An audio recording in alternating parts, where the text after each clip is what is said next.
Мои дорогие друзья, вы на канале Кафе Таро Самопознание. И сегодня я вас приглашаю вместе с собой на ритуальный костер, на Ивана Купала. Немножко поговорим, немножко пофилософствуем, просто рассуждаем по ряду вопросов житейских. Давненько мы с вами не проводили философские беседы. И, соответственно, не исключен тот момент, что кому-то это может показаться нужным, абсолютно необходимым даже в определенной степени в нужный момент. Ивана Купала каждый по-разному относится к этому празднику. Кто-то, в принципе, особенно не отдает чести энергиям в этот период времени. Но сегодняшняя ночь и вот этот период и завтрашний день – это время, когда нужно сиять, блистать. Не зря этот период времени сопряжен с солнцем, солнечными богами, и в том числе огонь, он имеет прямое ритуальное значение в этот день. Красивая ночь, красивые обряды, молодежь особенно любит это, очень много сейчас предлагается поучаствовать даже в этих игрищах, это очень интересно. Вот. Но самое важное, на чем мне бы сегодня хотелось акцентировать внимание, это все-таки огонь. Огонь, который способен смыть с тела, из души человека всякое зло. В прямом понимании смыть. Недаром в старину говорили, что правда в воде не тонет, да в огне не горит. Вот, поэтому ритуальный костер на Ивана Купала – это прежде всего для нас с вами процедура очищения, когда только правда, только правое дело остается рядом с человеком, а все лишнее, наносное заберет с собой огонь, заберет с собой вода. Но только этот праздник не терпит грязи. Вот этот момент, он четко должен быть разграничен. Многое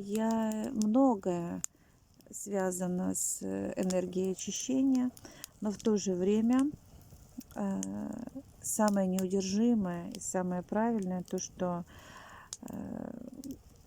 хранится в этом огне, это то, что, конечно же, необузданная стихия, вот так же, как энергия любви, активная, большая, необузданная, можно сказать. Сегодня об этом мы поговорим с вами, об энергии любви. Вот она всегда символизирует огонь. И в Таро, и на гаданиях на наших, это всегда символ, вот как нам интересно тут с вами, да, это всегда символ непосредственно такого состояния, когда это готово пылать, это готово давать определенные свои ростки развития, искрить, да, мы сегодня про это говорили, но тем не менее это и тот момент, с которым нужно относиться очень аккуратно, вот так же, как и когда мы говорим об энергии любви, это тоже тот момент, который может как согреть, так и сжечь. Поэтому важная ситуация, которая всегда интересна с точки зрения рассудительности. Вот сейчас, когда я снимаю это видео, у меня на часах 23:57. И, в принципе, следуя определенным традициям, мы с вами находимся в точке момента здесь и сейчас. И даже то видео, которое вы будете просматривать, ну, к примеру, завтра рано утром, оно имеет тоже силу, потому что снято в нужное время для вас и заряжено энергетически. И ранее, в темную, непроглядную ночь, ровно в 12 часов, считалось, что под грозой или под бурей расцветает огненный цветок перуна, разливая кругом яркий свет, словно солнце. Вот. Но этот цветок считалось так, что красуется достаточно недолгое время, короткое мгновение. Не успеешь и глазом моргнуть, как он блеснет и исчезнет. И вот кто хочет добыть цветок папоротника иначе, да, то должен накануне отправиться в лес, взять с собой скатерть, нож, очертить около него круг ножом, да, разослать скатерть и сидеть ждать, когда же он расцветет, это растение. Вот. Ну и после того, как загорится этот цветок, расцветет, нужно тотчас его сорвать, спешить домой, накрывшись скатертью, а дома тем же ножом порезать палец или ладонь и на ранку положить этот цветок. Тогда все тайное откроется человеку. Вот так считали наши предки с вами. Но поскольку мы понимаем, что в настоящее время цветок папоротника добыть нереально, и папоротник цветет или не цветет, это вообще достаточно большой знак вопроса. Но тем не менее вера в то, что волшебные качества этой ночи, они делают нереальные вещи, она до сих пор остается.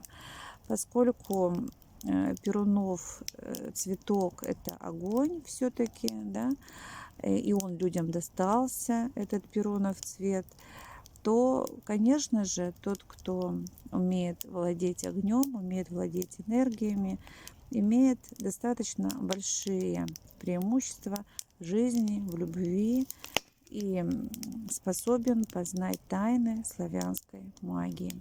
И поскольку время сейчас ровно 12 часов, я для вас подготовила, здесь у меня есть не цветок, а листы папоротника. И сейчас главным моментом является для вас то, что, просматривая вот это видео, прослушивая это видео, мы сейчас на мгновение, на какое-то с вами прекратим разговор. Я буду просто выкладывать листы папоротника. Вы загадываете желание. Смотрите на костер, на дым. Загадывайте желание, медитируйте. Ну а после этого мы с вами немножечко пофилософствуем. Я надеюсь, что вы способны приготовиться. Если вдруг у вас время не позволяет это сделать, то посмотрите в другое время, когда будет возможность сосредоточиться на этом обряде. Итак, мы начинаем. Загадывайте свое желание, самое заветное желание.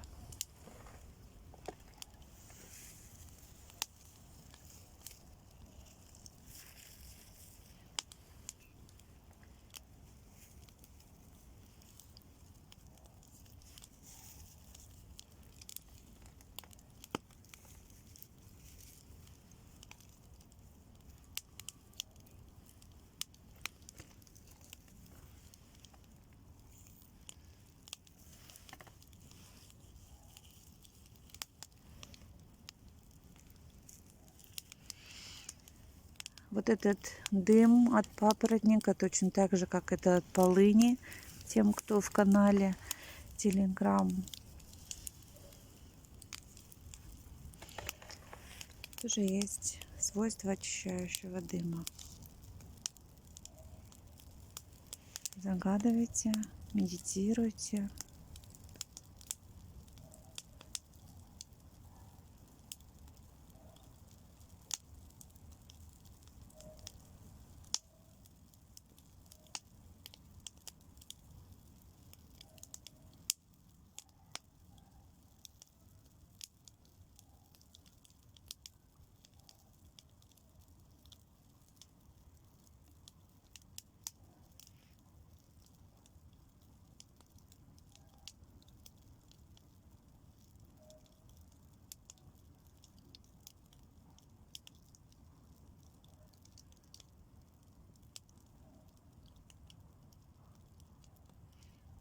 А нам нужно дождаться, когда весь папоротник сгорит.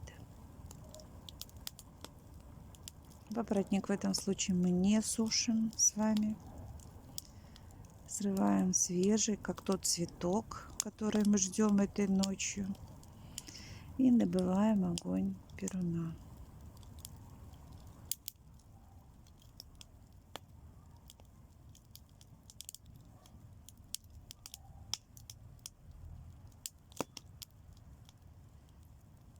Чистим, очищаем, любовь призываем.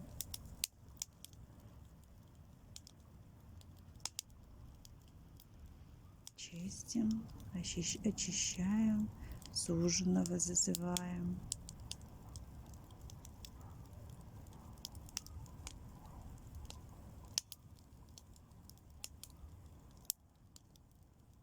Я надеюсь, у вас получилось.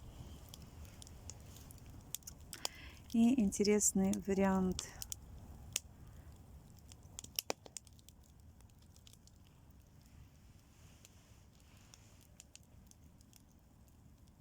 загаданного желания и его исполнение обязательно проявится в этом году для вас. Ну, год в данном случае от Ивана Купала до Ивана Купала рассматривается.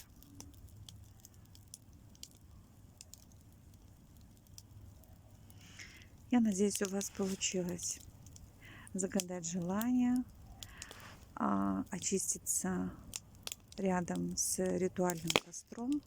Ну а теперь давайте немножечко пофилософствуем, что же есть такое любовь. Интересный, казалось бы, момент философский, да? Человек чего-то ищет. Он постоянно чего-то ищет в жизни, в своем мире, в своем пространстве. А что же ты ищешь? Вот если мы зададим такой вопрос друг другу, что ищешь, то в конечном итоге нередко многие из нас смогут ответить на вопрос, пожалуй, таким одним ответом. Ищу самого себя. А на самом деле сердце ищет любви, счастья, понимания, душевного покоя какого-то, да?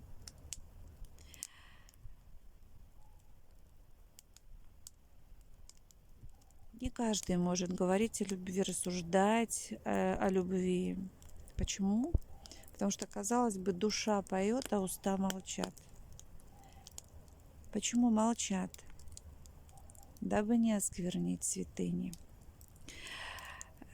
Кто мы, люди? Что мы есть?